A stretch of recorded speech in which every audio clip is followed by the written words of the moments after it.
Olá pessoal, tudo bem?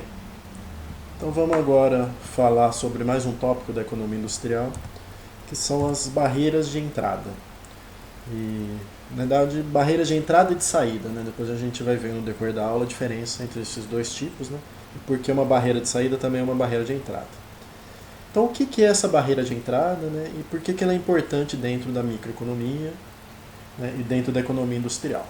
Na verdade, são as barreiras de entrada os principais fatores que explicam a concentração de mercado.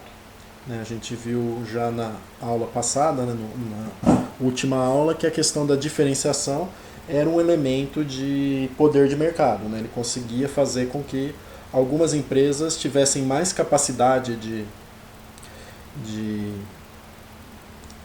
de estipular um preço, né, de estipular o preço do seu produto do que outras. E as barreiras de entrada são a outra uh, são outro motivo de por que alguns mercados se concentram, por que existem monopólios, oligopólios. Então vamos ver mais em detalhes o que são essas barreiras de entrada. Então, o principal fator que explica a lucratividade de uma empresa são as barreiras de entrada. Por que essa questão da lucratividade? Porque, não sei se vocês se lembram lá da teoria da concorrência perfeita, lá da microeconomia, né, que no longo prazo, numa concorrência perfeita, o lucro dos produtores tende a zero. Então ele tende a ir para zero, né? Porque se tiver livre entrada de concorrentes, muitas pessoas vão. E se tiver uma lucratividade excessiva no mercado, muitos ofertantes vão ser atraídos, aí a tendência do preço cair, e aí o lucro cai junto e a tendência é que ele vai para zero no longo prazo. Então uma lucratividade no longo prazo, né, uma lucratividade persistente no longo prazo só pode ser explicada se tiver alguma barreira, alguma coisa que impeça novos entrantes de, de começar a ofertar naquele mercado, né, de novas empresas a ofertar naquele mercado. Então as barreiras de entrada acabam explicando um pouco isso que a gente viu lá na segunda aula, que é da concentração dos mercados. Bom, as barreiras de entrada e de saída são obstáculos à livre de movimentação de capitais. Então o que é isso? Essa é a definição básica de uma barreira. Então, no mercado que tem essa livre movimentação de capitais, qualquer pessoa pode investir o seu capital nesse mercado. Então, qualquer pessoa pode pegar, né, o seu dinheiro e investir nesse mercado, investir numa nova empresa nesse mercado, no novo ofertante desse mercado. A partir do momento que vem uma barreira, nova entrada de capital nesse mercado começa a ser complicada. Isso se for uma barreira de entrada. E se for uma barreira de saída, pelo contrário, a saída de capital desse mercado também é complicada. Então tem algo que impede, alguma coisa que impede a saída de capital, né, desse mercado, ou seja, a saída de pessoas ofertando nesse mercado. Então, todo investidor ele vai buscar fazer investimentos, né, de modo a obter o máximo rendimento possível do seu capital. Então, se eu tiver um capital qualquer, né, se eu tiver, sei lá, 200 mil reais, eu vou procurar investir esses 200 mil reais de modo que ele me traga o maior retorno possível. Ou seja, de modo que eu consiga o máximo valor adicional em cima desses 200 mil reais. Só que nem todo o investimento ele está aberto a todo tipo de capital. Então, quando tem algum entrave, alguma coisa que impede eu colocar o meu dinheiro nesse investimento, e se for um investimento altamente lucrativo, que está dando uma alta lucratividade, né, minha tendência é todo mundo correr para esses investimentos, porque todo mundo quer maximizar o retorno em cima do seu capital. Então, uma empresa de um determinado mercado só vai estar realmente protegida desses investidores, desses entrantes, né, o seu lucro só vai estar verdadeiramente protegido se tiver algum fator que impeça esses novos entrantes de virem para esse mercado, né? Impeça essa entrada de novos capitais. E esses fatores é justamente isso que a gente chama de barreiras. Dentro dessa questão de barreiras, de entrada e de saída, a gente tem dois conceitos que são bastante importantes. Primeiro, que a gente chama de concorrência real. A concorrência real é a concorrência entre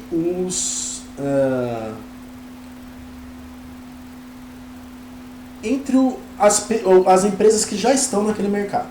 Então, os seus competidores daquele momento, né, são os seus competidores reais, é a sua concorrência real. Então, entre as empresas que já estão inseridas naquele mercado. Então, a concorrência entre uma empresa e as outras que já estão estabelecidas no mercado. E a gente tem o conceito de concorrência potencial. Concorrência potencial, ela é a concorrência entre uma empresa, empresas que não estão ainda no mercado, mas que têm o potencial de entrar.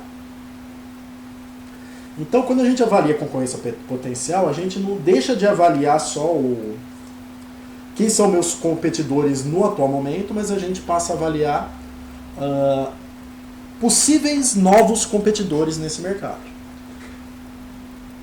Então,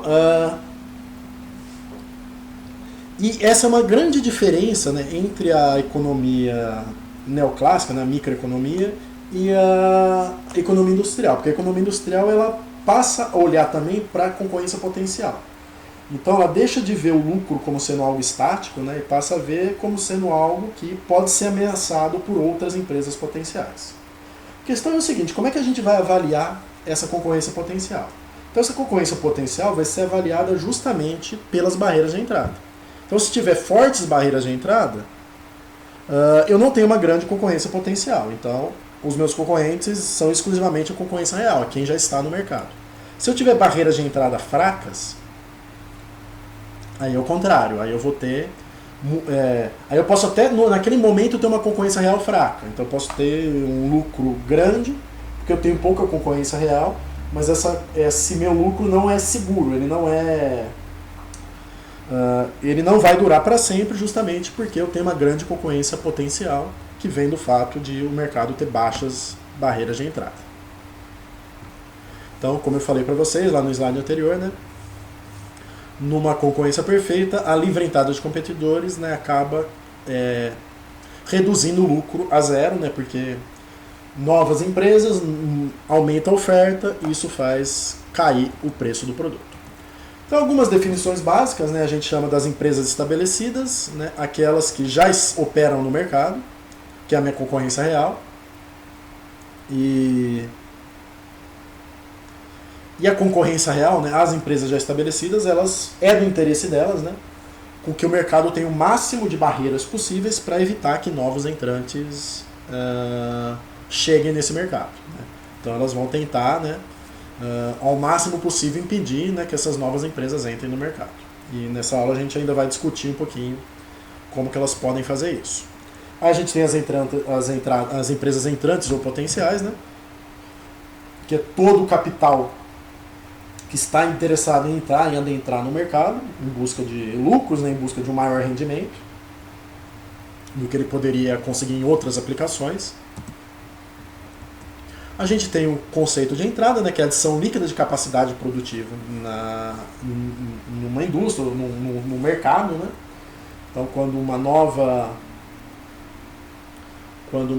empresa chega no mercado, né, a gente chama isso de uma entrada, porque nova capacidade produtiva está vindo para aquele mercado. Então, mais produtos vão ser produzidos. E a gente chama de saída quando eu tenho uma redução líquida da capacidade produtiva da indústria. Então, é adição líquida ou redução líquida. Então, se uma empresa entrar, mas outra sair, né, a gente não pode dizer que houve uma entrada, né? Então, não vai ter uma alteração de capacidade produtiva, provavelmente não vai ter uma alteração de preço. Então, a gente chama de entrada quando existe realmente um aumento na capacidade produtiva do mercado, né, daquele setor específico que está sendo analisado. Bom, e aí a gente vem para as definições, né, de barreiras de entrada e de saída. Barreiras de entrada são todo fator que impede a livre mobilidade de capitais. Então, isso acaba fazendo com que as empresas que já estão estabelecidas no mercado pratiquem um preço alto sem atrair novos competidores. Então, no caso mais extremo, que é o caso do monopólio, A empresa pode praticar o preço de máximo lucro, né? E lá na microeconomia vocês viram um pouco como determinar esse preço. Então ela pode, vamos dizer, praticar o preço mais vantajoso para ela sem atrair nenhum outro competidor. Porque ela vai estar sozinha, porque ela está protegida por barreiras de entrada. Isso vai acabar possibilitando lucros extraordinários de longo prazo, né? Ao contrário da concorrência perfeita, que eu tenho livre entrada de capitais e que o lucro vai tender a zero no longo prazo. E barreira de saída são os custos que a empresa precisa arcar para encerrar sua produção. Então, quando a empresa precisa gastar muito para encerrar sua produção, às vezes ela é obrigada a ficar no mercado, mesmo não sendo vantajoso para ela. Isso a gente chama de uma barreira de saída. Bom, a partir das barreiras de entrada, a gente pode também ter algumas classificações, a gente pode fazer alguma classificação para os mercados. A gente chama de um mercado de entrada fácil aquele mercado em que eu tenho aqui está escrito monoplástica, mas é monopolística, né? Concorrência monopolística. São dois mercados que a gente chama de mercados de entrada fácil, né? Que eles têm baixas barreiras de entrada, né? E praticamente eu não tenho nenhum impedimento que impede a livre movimentação de capitais. Então, nesse tipo de mercado, né, prevalece o preço competitivo, ou seja, prevalece aquele preço de equilíbrio da oferta e da demanda que vai tender a lucro zero no longo prazo, né?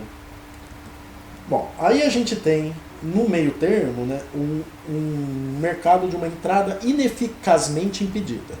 Ou seja, é um mercado que tem um nível baixo de barreiras, mas existem barreiras, né? E nesse caso, o mais vantajoso é a empresa cobrar o máximo preço que ela pode, né? O preço máximo de lucro que ela pode e aproveitar para ganhar tudo que ela pode no curto prazo. Porque no longo prazo eu vou ter entrada de capitais, né? E o lucro vai tender a se reduzir. A diferença desse mercado de entrada ineficazmente impedida e de entrada fácil é que no primeiro, assim, eu não tenho nenhum tipo de barreira, então o preço tende a ir para esse preço de competitivo muito rápido. E no mercado de entrada ineficazmente impedida, o preço também tende a esse preço de lucro zero, mas ele tende mais devagar. Então é uma situação instável, mas a empresa pode ficar um bom tempo tendo um lucro, né, um bom lucro que vai compensar o momento em que muita gente é atraída para esse mercado, né? Então, mas é uma situação em que o preço logo volta a convergir para o preço competitivo. Aí eu tenho o mercado de entrada eficazmente impedida.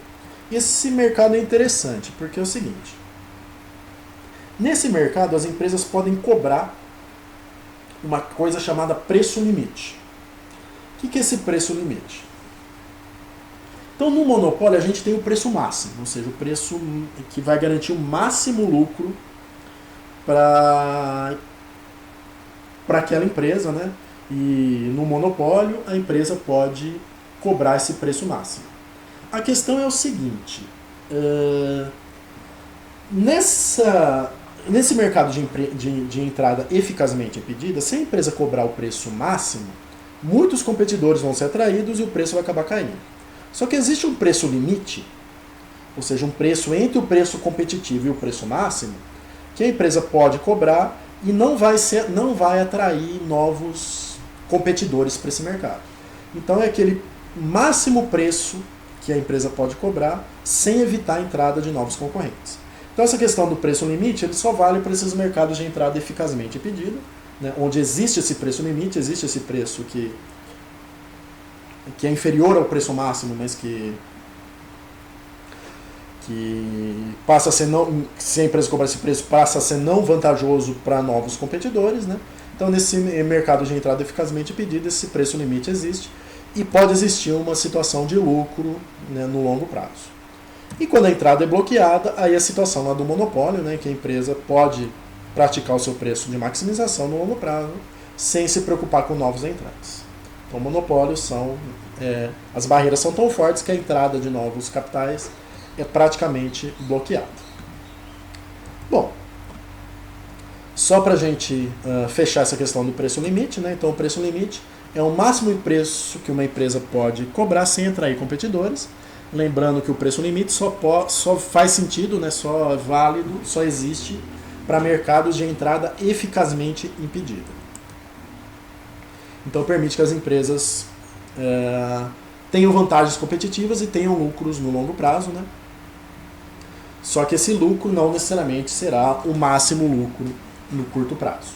Mas ela não vai ganhar tanto, se ela cobrar o preço limite, ela não vai ganhar tanto quanto ela poderia no curto prazo, né? Como aqueles mercados de entrada ineficazmente impedida, que cobram um preço alto no curto prazo, sabendo que no longo prazo isso não vai sustentar, mas ela vai ter uma situação estável no longo prazo, se ela cobrar o preço limite. E a gente tem essa questão da condição de entrada, né? Que é essa formulinha, que o preço limite é o preço competitivo vezes 1 mais E, e esse E é o que a gente chama de condição de entrada. Que basicamente é o seguinte, quanto percentualmente, né, eu tenho que... o quanto que eu posso cobrar em cima do preço competitivo, ou seja, percentualmente o quanto que eu posso aumentar o meu preço competitivo sem atrair novos competidores. Então, o PL é o preço limite, o PC é o preço competitivo, né? E o E é o que a gente chama de condição de entrada. Então, é a margem que uma empresa pode incluir no preço competitivo. E essa condição de entrada vai ser um indicativo do nível de barreiras que tem esse mercado. Então, quanto maior a quantidade de barreiras, né, quanto mais forte forem essas barreiras, mais essa condição de entrada, mais esse valor E, né, maior essa margem que a empresa pode cobrar em cima do preço competitivo. Então, o E depende da quantidade de barreiras. Bom, para a gente fechar, né, vamos falar um pouquinho mais de maneira real o que são essas barreiras. Basicamente, a gente pode dividir, né, esses vários tipos de barreira que existem em 3 tipos. O primeiro tipo é a existência de vantagens absolutas de custo, o segundo tipo é a existência de uma preferência dos consumidores, e o terceiro tipo é a presença de elevados requerimentos de capital. Então, o primeiro tipo, a existência de vantagens absolutas de custo, é quando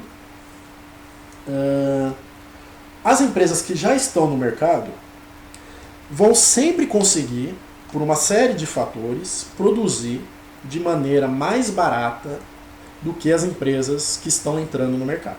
Então, quem já está estabelecido no mercado tem uma vantagem de custos, ou seja, ela consegue produzir a um preço mais barato do que os novos entrantes. Então, isso é uma fonte de barreira. E por que essa vantagem absoluta de custos ocorre, né? Então, definindo ela de maneira um pouquinho mais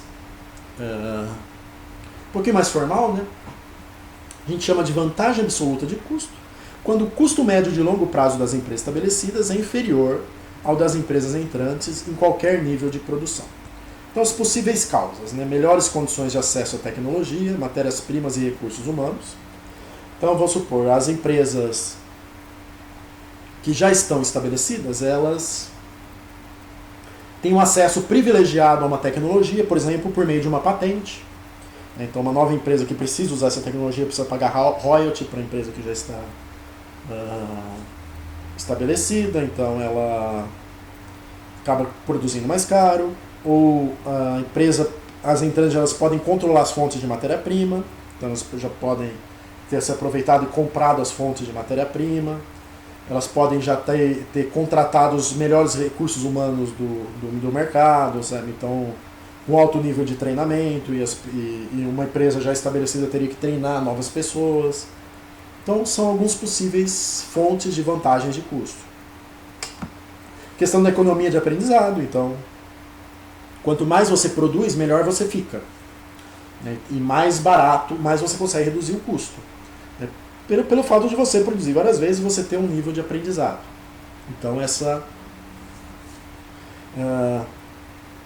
E uma empresa entrante, ela tem que aprender tudo sozinha, né? Então ela não vai ter o nível de experiência de uma empresa que já está estabelecida. Então, em alguns casos, isso pode ser muito importante. Ou imperfeições no mercado de capital. Então, por exemplo, empresas já entrantes, elas podem conseguir financiamento, empresas já estabelecidas, elas podem conseguir financiamentos mais baratos que possíveis entrantes, né, que vão assumir maior risco. Então vão pagar mais juros do que as empresas que já estão estabelecidas. Então uma empresa que já está estabelecida, ela pode, por exemplo, fazer um investimento para ampliar o seu nível de capacidade de maneira mais barata que uma empresa que está entrando no mercado, né, por essas imperfeições no mercado de capitais. Bom, o segundo tipo de barreira é o que a gente chama de barreira pela diferenciação dos produtos, ou barreira, ou acho até de maneira mais clara, né, barreiras vindas da preferência do consumidor. Então, em muitos casos, o consumidor ele tem uma certa fidelidade a algumas marcas, a alguns produtos, e às vezes é muito difícil para empresas novas, né, para empresas entrantes, furarem essa percepção do consumidor, né, essa percepção do consumidor por alguns produtos. Então, os produtos já estabelecidos eles podem ter uma preferência do consumidor em relação a eles. Então isso vai obrigar os entrantes a investir pesadamente em marketing ou vender a um preço abaixo dos demais, e isso acaba reduzindo o seu lucro, né? Então isso acaba sendo um problema para empresas entrantes se existe essa fidelidade do consumidor a empresas já estabelecidas, né? Então é o que a gente chama do custo de penetração no mercado. Então isso também é uma fonte importante de barreira. Então, por exemplo, né, um produto novo é sempre incerto para o consumidor. Principalmente no mercado de produtos duráveis. Então, vamos supor um carro, uma geladeira, coisa que eu vou ter que investir bastante, o consumidor tem que investir bastante do seu dinheiro, vai custar caro, e o custo de arrependimento é alto, o consumidor vai buscar mais a experiência tanto de compras passadas quanto indicações de outras pessoas que compraram aquela marca, né? Então vai ser muito mais difícil para uma empresa nova entrar nesse mercado, né? Então, nesse caso de produtos duráveis, o ato de compra é realizado poucas vezes e o custo de arrependimento é muito alto. Então, o consumidor vai tender a preferir um produto já existente. É mais fácil para bens de consumo, né? Para bens de consumo, às vezes o consumidor pode estar mais predisposto a experimentar mais, então as barreiras pelo menos esse tipo de barreira tende a não ser tão forte. E por fim a gente tem aquela questão dos elevados requerimentos de capital, né? É quando uma quantidade muito elevada de capital para a gente começar um determinado negócio, né, um determinado tipo de negócio precisa de um capital extremamente alto. E esse nível de capital pode ser difícil de ser obtido. Vamos pensar, por exemplo, numa usina hidrelétrica, né? Então, para construir uma usina hidrelétrica precisa de uma quantidade enorme de capital. Então a tendência é que surja o que a gente chama dos monopólios naturais, né? Então quer dizer, mesmo uma empresa tendo lucros altos, para uma outra empresa se estabelecer no mercado e concorrer com aquela antiga, vai ser muito difícil porque é um investimento alto demais e isso desencoraja, né, as empresas a entrarem naquele mercado. Então o mercado de energia elétrica é um pouco assim. E uma questão interessante, a gente falou um pouquinho das barreiras de saída, mas barreiras de saída também são barreiras de entrada. Por quê? Né? Porque se eu sei que vai ser difícil eu sair de um determinado mercado, mesmo que a coisa esteja ruim, né? Mesmo no momento de crise, isso pode levar os produtores a pensarem duas vezes antes de entrar no mercado. Então, alguns exemplos de barreira de saída, né? Custos com contratos já estabelecidos, né? Inclusive com mão de obra.